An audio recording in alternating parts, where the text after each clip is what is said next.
you watched the last episode, and I said, I'm done choosing my words. So let me tell you who's actually talking to you. I say this a lot. I wasn't supposed to be here. It's accidental, it's luck. My poor mother was 15, just a few years after the Korean War ended. Can you imagine 15-year-old getting pregnant, poverty, malnutrition, no prenatal care? And she gave birth to me only with her mother's presence. In a dirt floor room, and here I am. Somehow I get to Boston, a mecca of medicine. You know, when my mother decided that we were going to come to the United States, it wasn't for the land of opportunity. I think she came because she knew the only way to survive domestic violence was to leave our motherland, leave her beloved mother, come to America, because she was never going to be able to leave her husband, my father, in Korea. But in this country, she could, and she did, just a year after we came to America. And I think that's why we came to America, for survival. But I took advantage of this country. Despite public housing, single mother, at tender age of 18, I left home with $20 in my pocket on a Greyhound bus. The day after, I entered the United States Naval Academy.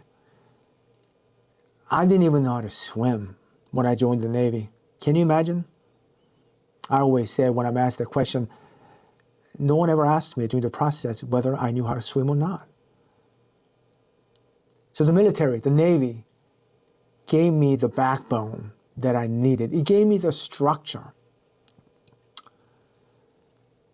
And somehow, I found my way to a medical school. But even when I was in medical school, to be honest, I thought I picked the wrong profession. I thought my calling was actually Chinese restaurant. I had this idea of opening one Chinese restaurant and turning that into a franchise. I thought that was my calling.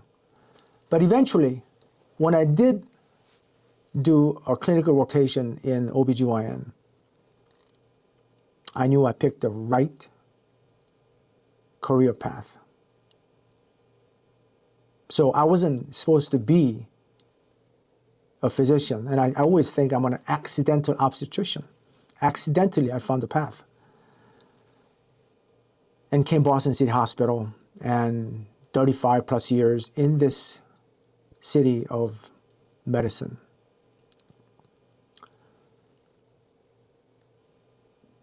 And thousands of births, and similar number of surgeries. Thousands of women gave me the privilege of looking after them.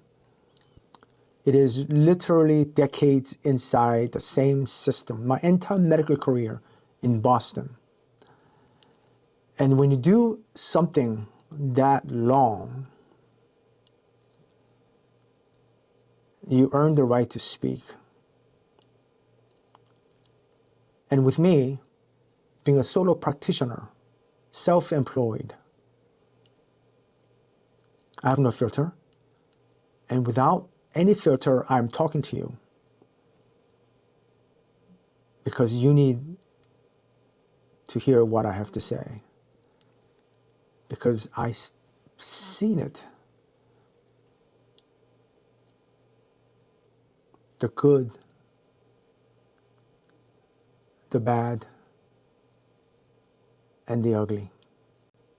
And I don't answer to anyone except to you, patience. This is my voice, earned through hard work and by luck. As of this week, I have lived in this country for exactly 52 years. God knows I've tried a lot of things, aside from medicine, different business projects. Few worked, many failed. 3 marriages and 3 divorces. I have been a busy person. By every account, I have been busy. But I don't see them as failure. All of those got me here, in front of you. All I know is this. Maternal health is in trouble, not just in this country, globally. And what we are doing right now is not fixing the problem. So, as a solo practitioner, as an experienced self-employed solo practitioner, I want to try to make a dent by speaking to you. And here's a big idea I have. If we don't start this problem, fixing this problem before the pregnancy, we'll never fix this. We can't fix the problem during the first prenatal visit. Not at 39 weeks.